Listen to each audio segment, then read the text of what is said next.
ఈ స్తోత్రాన్ని, దక్షిణామూర్తి స్తోత్రాన్ని ప్రతిరోజు ఎవరైతే ఈ స్తోత్రాన్ని చదువుకుంటున్నారో, చదవడం చేతకాని వాళ్ళు, చదువుకోవడం వచ్చిన వాళ్ళు చదివితే వింటున్నారో, విని ధ్యానం చేయగలుగుతున్నారో, ధ్యానం చెయ్యలేకపోతే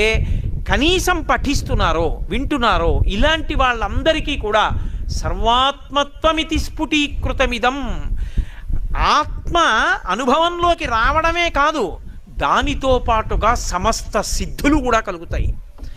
ఈ ఒక్క స్తోత్రమంత శక్తివంతమైనదని